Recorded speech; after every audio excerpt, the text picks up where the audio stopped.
tried out a lot of different designs, and this simple curve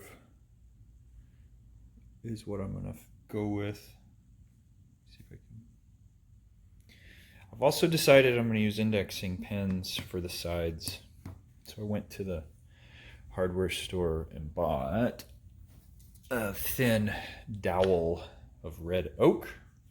What I'm gonna do is take the neck over to my drill press and find two spots here and here, wherever I want. I'm going to drill straight through the whole way through, and then I will clamp, like for instance, this side where I want it to be, and I'll clamp it on before I cut it so I can get good clamping pressure on these flat edges.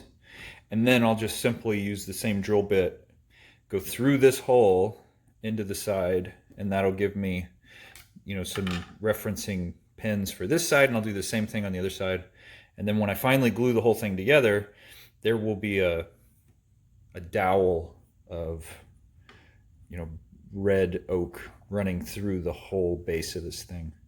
While I'm doing all of this, I'm also going to consider cutting an access right here to ground one of the bridges.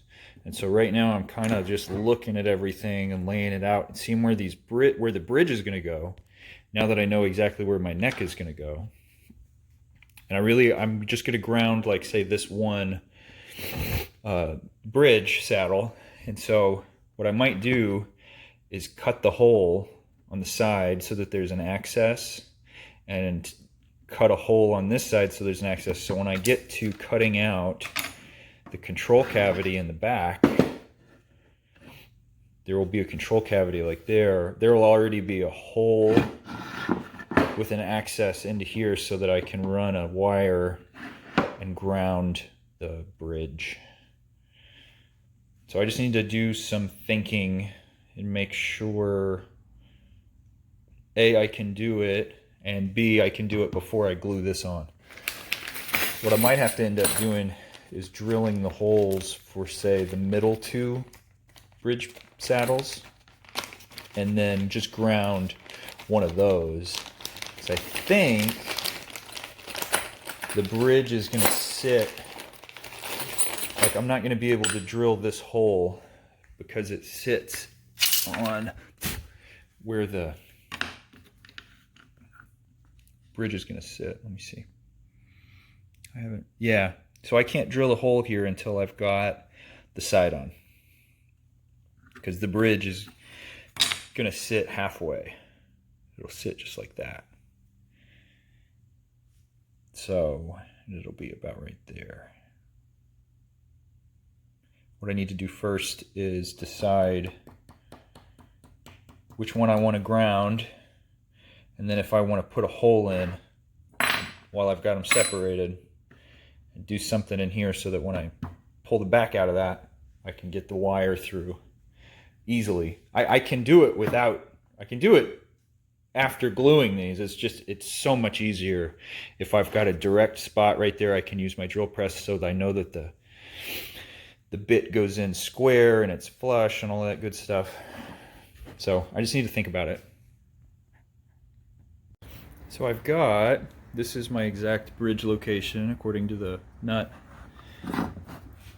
These are where I'm going to drill for the dowels. Again, I've got this nice hard red oak 1/4 inch dowel, and I've got my drill press set up with a 1/4 inch bit.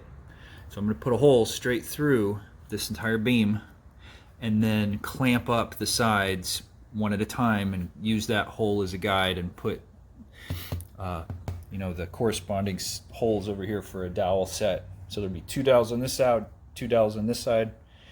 And then I've been thinking about it, and I'm going to go ahead and cut an access around the bridge before I glue these up.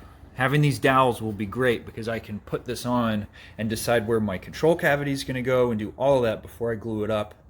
And I'll be able to cut into the body half so that there's a chamber to run a ground to my bridge line. The bridge is going to sit about like that. be about there.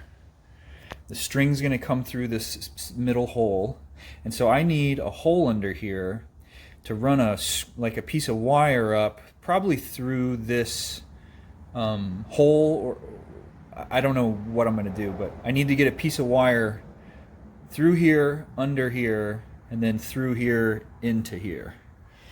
It's going to be a challenging engineering feat, but it shouldn't be that hard, as long as I don't glue everything up first. So I'm going to put this dowel in and see how that goes. All right, so I've got my holes drilled. I made sure the top is really flush with the neck.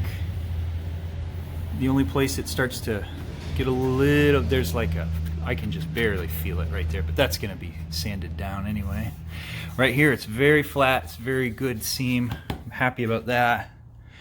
Good seam all around. I was really worried that if you have any gaps, you know, it doesn't look like there's gonna be any gaps, no issues at all. So what I'm gonna do now is get my hand drill and just go in about to there, and I'll mark that off and do the same thing for the other side. That way I know exactly where the body's gonna go every time. Right, voila! Just this side comes off a little easier. These do not need to be very long to be effective, because oh my god, it's a tight fit.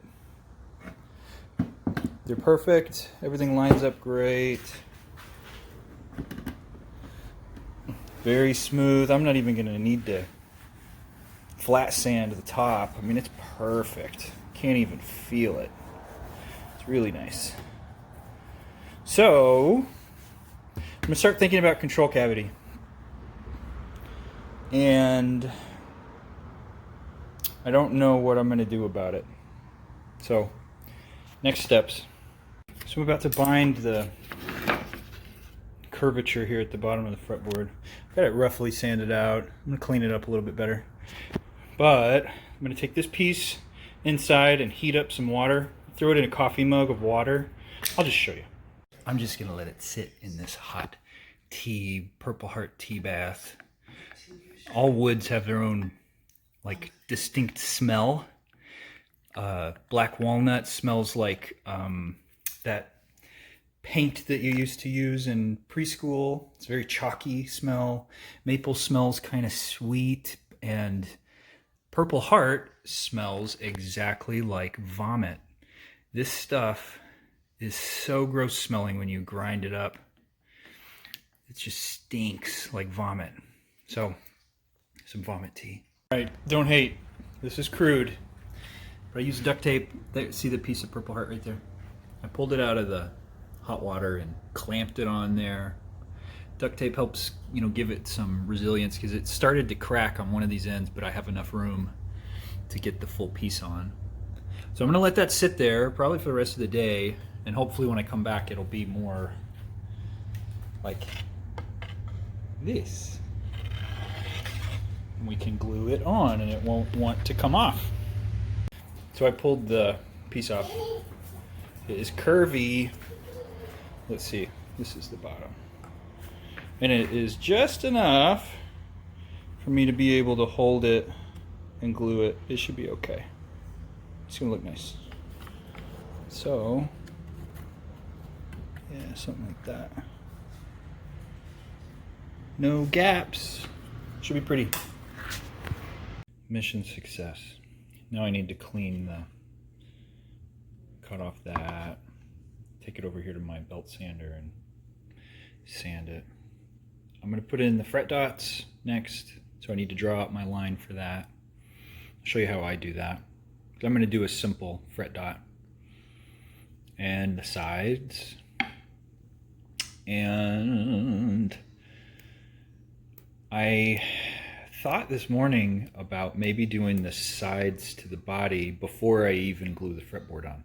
Now that everything's indexed with pins, because I could even glue the sides up and profile the back of the neck before putting on the fretboard. That way this whole body will fit flat on my bench. And I can really just carve the neck. When you have the fretboard on, the body will be lifted about a 1/4 inch. And especially if the fretboard is radiused, you know, there's gonna be a lot of weight on this end when I have this upside down, if I glue the wings first or last or whatever. But I'm thinking about doing the sides first, carving the neck profile, and then once I have it really close, you know, glue the neck on. I think that's what I'm gonna do. So now I'm gonna clean this up. Hopefully it'll look a lot nicer than that, because that looks like ugly. All right, looks awesome. So the way I do fret dots is I'm gonna use my square, which is right here. And I'm just gonna put in simple, I'm not gonna do anything crazy on the fretboard, just these. I'm actually just gonna use the side dots, white. And so what I'm gonna do is come in, I'll decide how far I want to come in, where I want them to go, and then I'll lock this and I'll trace it all the way down like that, and that'll give me my reference for the, you know, how they're going to run. So they'll run underneath the string basically, and then I'll eyeballing it's enough, but you know, I get as good as I can. I get the center of this. I'll probably draw a line from the 2 corners, and that'll give me the center. So that's what I'm going to do right now. All right, we got fret dots. They look good. So I'm going to let these dry, use super glue, and then I can radius the fretboard. So we got our fret dots in. I sanded them sort of flush. They look good, nice and straight. So I think I'm going to move on to the body next. So tomorrow I'm going to cut out these sides, and probably shouldn't be that difficult to carve it. I really need to consider the the cavity for this side before I, you know, start to carve the top. I really need to have a level surface. When I flip this thing over, I can really decide what my, you know, just get good router clearance on the bottom, and it's not wonky. What scares me is that I really don't have a whole lot of room to play with on this. I mean, everything has to fit in here, so it's not really going to be carved so much. Glare is terrible on this. Let me see. There we go. So all of my electronics are going to have to fit right here. I'm going to have a preamp, a bunch of knobs, 9-volt battery. So the cavity is going to take up a pretty good portion of this entire side, which is awesome because that'll easily let me reference a hole right here to go through to the bridge. So I really need to cut this out and start considering the cavity. So the whole next video is going to be designing, creating, cutting access. And I need to order that preamp too, because if it has really short post pots, I need to consider swapping them out for some fatter ones, or just biting the bullet and getting this really close. I've done it before. It's not that difficult. It's just the top loses some of its structural integrity right here when you hollow it out that thin. Because a pot, let me see if I might have one just sitting over here. Let's just see.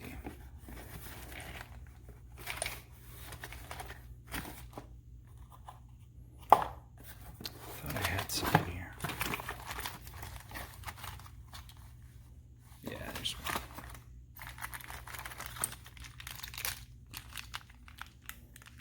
one. So That leaves it's about a 1/4 inch for a top.